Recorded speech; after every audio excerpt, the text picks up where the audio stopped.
Have you ever asked yourself, actually, how good am I? If that's you, well then this video is going to give you all of the steps to figure out exactly where you're at now and where it is that you'd like to end up. Now the stuff that we're going to go through in this video is quite interactive, so you're going to need to have something to write with. If you don't have anything like that nearby, perhaps you'd like a link to a free ebook which goes through everything in this video, including all of the diagrams. So I'll leave the link below, click that. And if this is your first time to this channel, my name's Crafty. I'm a full-time musician where basically during the week I do a bunch of teaching and gigging, and somewhere I fit in some recording as well. And so I've got a heap of different levels of skills. I need to think about all of this stuff myself. I also help a bunch of students out with it. So let's get right into it. All right, so here we go. Our first step is knowing exactly what the skill is that we're going to be analyzing here. You've got to be really clear. You've got to be really specific. The more specific, the better the information that you'll be able to arrive at. For instance, for me, I'm a multi-instrumentalist, so I could be analyzing any one specific instrument, or I could be analyzing my skill as a multi-instrumentalist. Whatever it is, be specific and write it up at the top of the page, and then you're ready for the next step. Finding your passion is the next step. What is passion? Passion is either a strong or barely controllable emotion. It could also be described as an intense desire or enthusiasm for something. So in the last step, we were making sure that we were really clear on what the skill that we're analyzing is, but perhaps it's also really important to know, what are we passionate about as an individual human being that lives and breathes on the earth? It's important to know the thing that drives us, because if you're only focusing on a skill, if you're not really that passionate about it, what's the point? Now, if you're not really sure exactly what you are passionate about, making a list is going to be able to make it a bit more clearer, especially, if you can see it written down in front of you. Can be quite a profound thing, like, oh right, yeah. So trying to think, what are the things that I read about? What is the subject of the videos that I'll be searching for on YouTube? When I'm chatting to other people, what's the subject matter of which that I'll be talking about? If none of those steps really work out for you, well then what you could do is you could seek out others, meaning friends and family. They may know you better than you know yourself sometimes, and it's a really good thing to just ask them, so what do you think that I'm really passionate about? I know you better than I know myself. Now, if you do have a really clear passion, but you notice that either Netflix or procrastination usually gets in the way, well, then there's two things that you need to ask yourself. One is it a lack of strength for the passion that I have? Or two, is it that I just don't have enough focus or discipline? So if it's a lack of strength with your passion, all you need to do is just go through those earlier steps to brainstorm and really find what is your number one passion. Or if it's a lack of a discipline, focus type of thing, you've got to ask yourself, well, why is that an issue for me?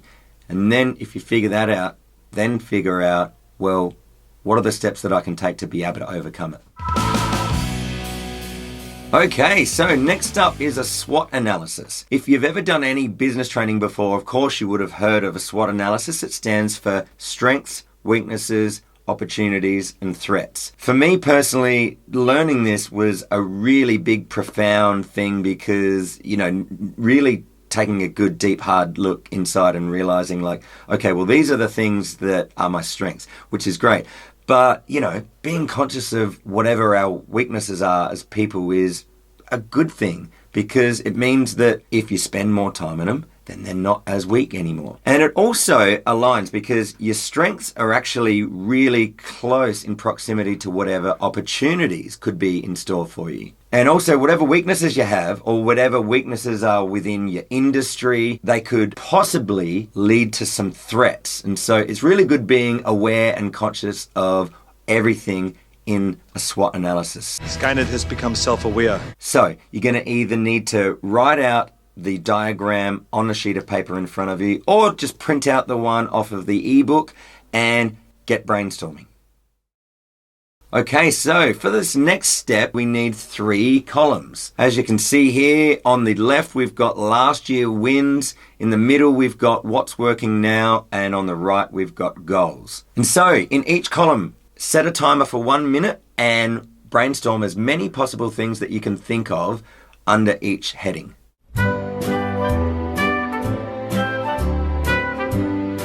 So under last year wins, what were the wins that you had? Under what's working now?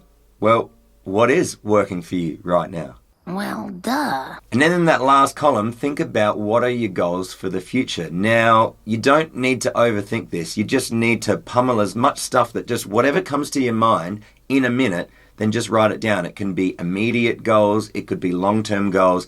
Write down your goals.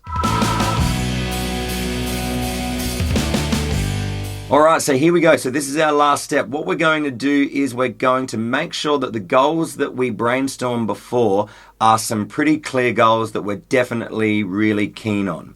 And then what we're going to do is we're going to figure out what are the action steps that we need to take in order to be able to achieve those goals. Okay, so as you can see, there's 2 columns here that we need to write out a diagram for. You've got goals on the left and you've got action steps on the right. Now, the action steps are going to coincide with the goals. It's all great, isn't it, to think of goals? Yeah, it'd be nice to be able to do that. But so many of us fall short from achieving goals because we just don't know what the steps are that we need to take. If the steps are really clear, well then all we have to do is follow them.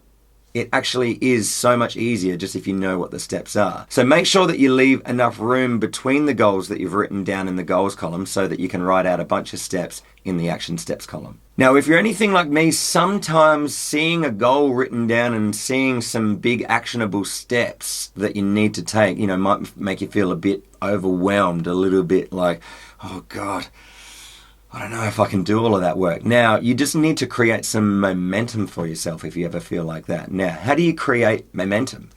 All you need to do is just start, even if it's just the smallest step. There's a really good saying, it's called little things make big things happen.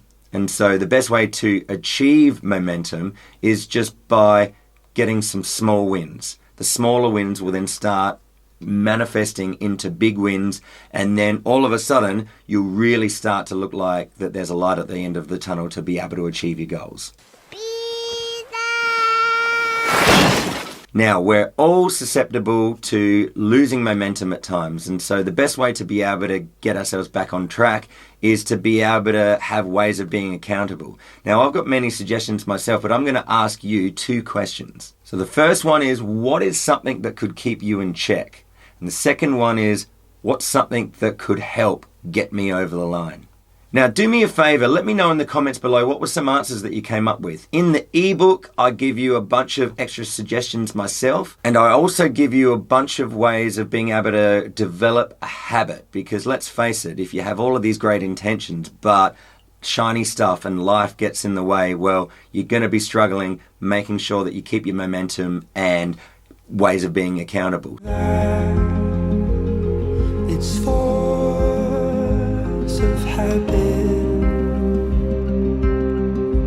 So download the ebook. The link is below. It's got a bunch of helpful extra elements that I didn't get time for in this video. Let me know in the comments below, what are some discoveries that you made out of this? What is something that you have as a goal, and what is something that has been standing in your way up until now? Every time we say goodbye, I die a little. Now, if you haven't done so yet, you can follow Crafty Music Tips on a bunch of other social media platforms. And look, that's it from me. It's been an absolute pleasure. I hope that this was a helpful video for you. Like I said, let me know in the comments below. And yeah, keep rocking, take care. We'll see you in another music tips video really soon.